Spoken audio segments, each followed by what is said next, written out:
Wondelo TV. Abonnez sur la chaîne Wondelo TV. Wondelo TV di wondelu ci ay xibaar yu leer te wóor. ne xeex naa ko te nangul naa leen ne baax na mais dama leen ne doon na gën a baax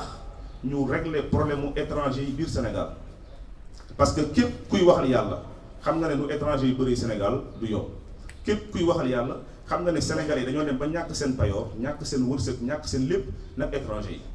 suñu doom yi di dem ci géej bi yëpp nii ay étranger ñoo ñëw maanaam jël li ñu doon suturloo jël ko ba nga xam dañoo obligé guerre dëkk bi dem te loolu xeexuñ ko contre étranger yi mais état lañ koy xeexal étranger yi ay argument lañu ay exemple lañ kese maanaam ci gox bi mais ki ñuy xeexal dëgg mooy état te li may xeex xam naa ne président Bassirou Diomaye bañu ko mais ki ko bañ mooy Ousmane Sonko nag président Bassirou Diomaye dama leen fàttali affaire ba ñu demee premier sortem ba ñu demee Radisson wax na lu leer loo xam ne sax déggatuma ko mais xam naa ne pression ba tatam déggatuma ko dafa ne dañoo jëm ci proposer ay réformes CEDEAO loolu ba mu koy wax maanaam forte présence des étrangers moo tax mu wax ko benn mais tam xam na ne tamit ne économiquement état bi lépp lu mu mën a investir biir Sénégal tant que sóoraale woo ci étranger yi maanaam da ngay raté li nga bëgg yéene Sénégalais yi li wër ba wër mooy li ma mën a wax ko kii waral wax bi mooy dama koy yokk rek mu am tuuti froideur homme d'état day am froideur mooy da ngay sedd ba nga xam ne ku gis sa nit du gis sa mer nit du gis sa xol bu naqari nit du gis sa mbégte leadership c'est la froideur da lay permettre su la sa moroomu góor attaqué doo ko saaga bàyyi wala doo ko saaga ndey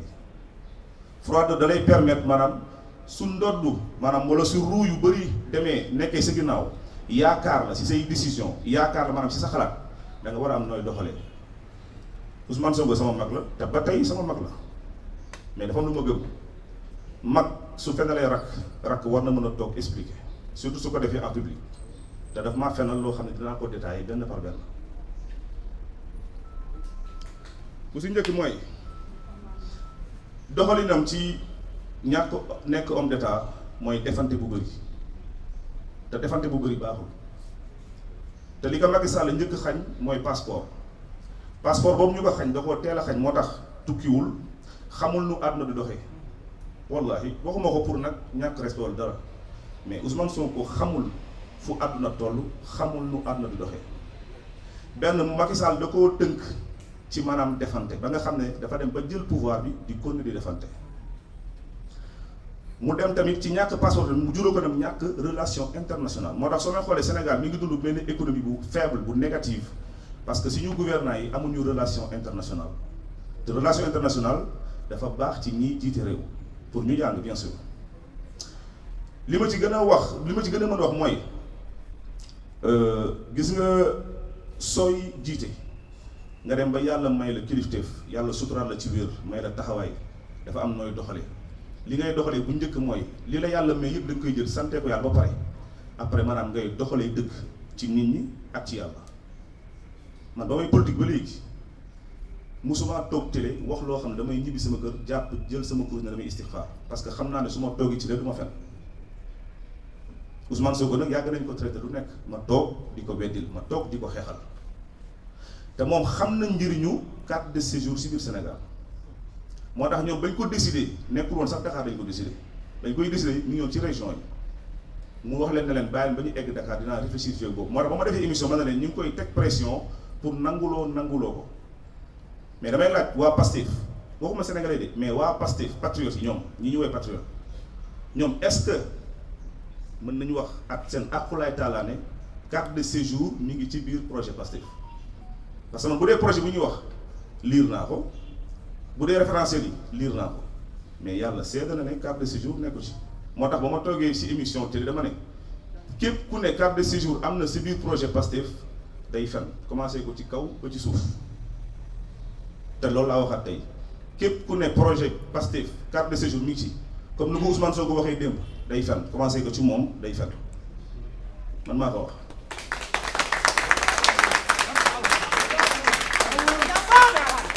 beneen bi mooy ñi ngi may tuumaal ne dama bëgg dàq étranger yi Sénégal man musuma Ousmane Sonko musul yor vidéo bu may toogee ne dañ étranger dañu war a génn Sénégal mais dama ni étranger nu ñu bëri Sénégal du yoon ba tey ma ni étranger am nañ fi place ba tey ma ni étranger dañ fi war a am njëriñ mais lan mooy njëriñ boobu noonu day mel ni maanaam nga jël sa téléphone lu mu rëy puce moo ci gën a ndaw su si puce duggul amul njëriñ carte de séjour nag mooy puce Sénégal pour que maanaam Sénégal mën a am nekk njëriñ ci doomu sénégalais yi ñu bëgg ma tuumaal ay mbiru ay guinéen ay libanais man kan moo ma xamee ragal wax li ma bëgg wax amul wallahi nit mënumaa xoqatal ba foo ne li ma bëgg wax du ma ko wax te yoonu nationalisme bi Sénégal Ousmane Sonko maanaam benn xottu béton la ci tali pën laa koy rombee dëgg ko dem sama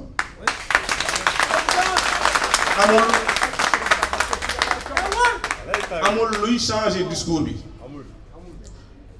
te pare gu ma mais dinaa ko wax benn affaire bu dee li muy woote dëgg la bu dee dafa gëm ne moom patrie lay woote patriote lay woote parce que ñun ñëpp nous sommes des patriotes. 100%. Patrie mooy nation nationalisme fa ñu dégg tubaab tuuti xam nga su ñuy wootee panafricanisme d'une part d'autre part nga woote maanaam patriote loolu paradoxe la parce que patriotisme wala nationalisme mooy loo xam maanaam da ngay tënku maanaam ci sa territoire national alors que panafricanisme da ngay maye sa souveraineté ci biti maanaam da ngay jël benn pàcc dem na ba ne étranger yi bëriwuñu Sénégal comme ni ñu ko foogee mu indi ay chiffres yoo xamante ne moom wóor na ko ni chiffres yi du dëgg mais ñu ko manipuler ñoo ko jox chiffres yi gëmloo ko chiffre 207 000 étrangers yi fi wax nii donc 83 000 sont des Guinéens chiffre boobu noonu man 2024 le génn et c'était prévu que pour mu génn juste après les élections présidentielles xam nga lu tax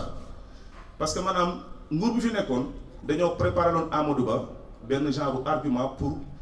légitimer victoire bu ñu yaakaaroon si moom parce que dañu xamoon ne su Amadou Ba gagné élection yi Sénégalais dañu naroon fippu maanaam ci présidence guinéenne bi fi am parce que dañu ko doon tuumaal mbiru Guinée te ñi ko doon tuumaal mbiru Guinée Amadou Ba man de musuma see bokk te pourtant am na kilifa yow jamono boo xam ne ñoom umpu leen ñëw nañu seet si ma pour ma attaquer Amadou Ba ci mbiru Guinée wallahi azim te dama bañ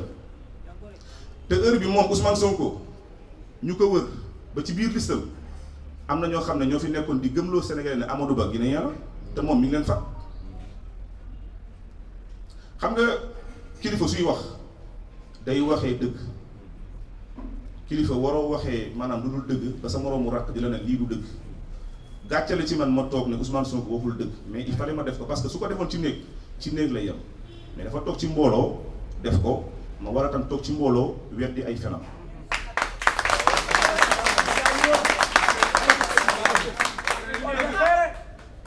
te li ma bëgg leen kese la mooy moom na prouver xëy na peut-être démb ci guddi ba tey bind nañ ko mais nañu génnee documentation bi ñuy prévoir ne lii mooy carte de séjour parce que man am naa sama documentation bopp am naa ko depuis des années parce que yoon bi ba ma koy tracé bu dee Ousmane Sonko dëgg la ne Pastef 2014 la judd li ma liggéey ci Sénégal bind ko pour Sénégal yàlla seetlu ne moom ak Pastef dama nekkoon ndaw di jël note di ko liggéey Sénégal am na fi kilifa yoo xam ne dama doon dugg seen kër guddi pour ñu waxtaanee Sénégal waxtaanee surtout mbiru étranger yi xam dañ may toppee naan ma ay étranger mais est-ce que xam ngeen ne Sénégal étranger yi ñoo ko bloqué xam ngeen loolu wallahi azim Sénégal étranger yi ñoo ko bloqué en amont et en aval maanaam mooy ci kaw ba ci suuf ñoo ko bloqué li tax may wax loolu xam lu tax may jox exemple mu ndaw pour ñu ñëw ci waxu guinéen yi man ragaluma benn wax parce que man pour sa dëkk qualificatif sa dëkk laa lay jox ñi dëkk Guinée c'est des Guinéens te dama ne nu ñu bëri Sénégal du yoon te warul nekk yoon ndax dañoo hérité ci benn état boo xamante ne maanaam mosuñu gérer suñu frontière mais taxul nag ma def Guinéen yi noonu man Guinéen duñu samee noonu même si que maa ngi gis lu nekk di yëg lu nekk mais yàlla ma fi teg may wax ba tey te gëwuma ku dul yàlla ku dégg sama wax xam ne yàlla kese laa doylu hasbiyallahu wa ni'mal wakiil loolu kese laay dund moo nekk sama làmmiñ te loolu amul mbindeefu yàlla bu koy dindi sama làmmiñ moo ma toogloo fii moo ma teg fii mais li wër ba wër mooy na ma Ousmane Sonko génneel documentation ñoom bu ñu prévoir carte de séjour ba mu ne assemblée lañ koy réglé du ko mës a génne parce que ay fen la ay fen yu rëy la fen yoo xam ne fen yu ma berte la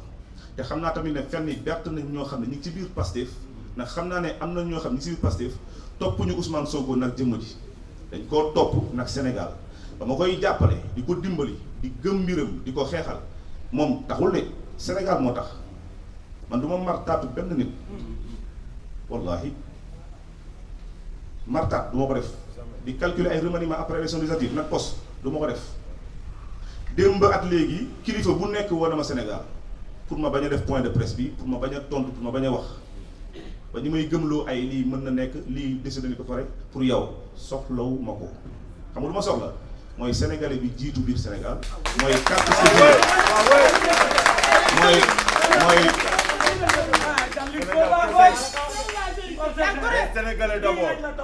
mooy sénégalais yi jiitu biir Sénégal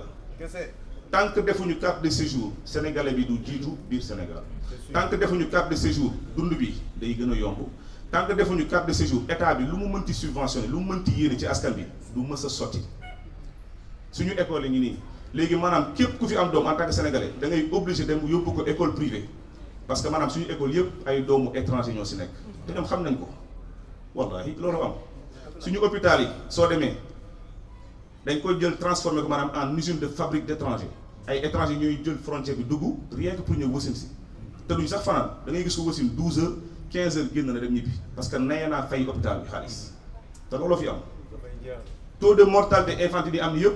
doomu étranger ñoo koy indi parce que dañoo naye ñàkk seeni doom médecins yi mën nañ ko duñ ko weddi dama jàng sociologie sénégalais avant may dem dina damay politique dama jàng xam li sénégalais yi soxla avant may dugg ci politique ba may dugg ci politique dëgg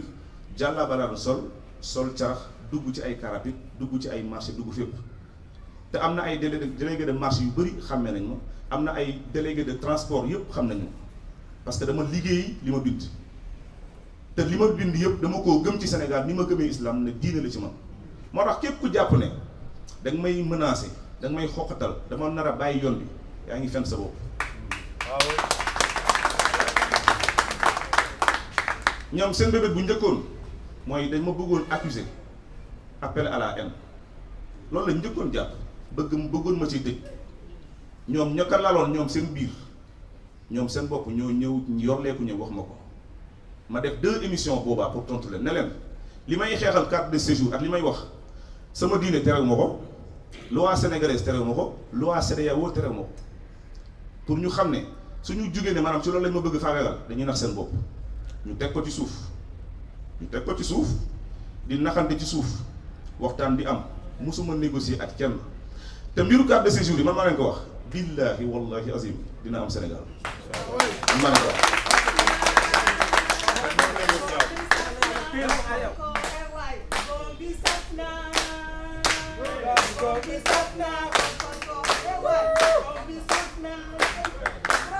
parce que li am démb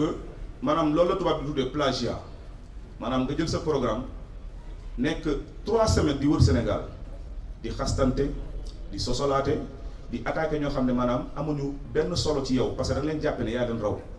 nga dem ba fin bi nga xam ne maanaam perdre nga sa campagne nga dem ba fin bi maanaam ñu xam ne maanaam am na benn clameur publique boo xamante ne Sénégal dafa war a changer te nationalistes yi am nañ loo xam ne liggéey nañ ko ci. Wondelo TV, abonnez sur la chaîne Wondelo TV. Wondelo TV di wëndeelu ci ay xibaar yu leer te wóor.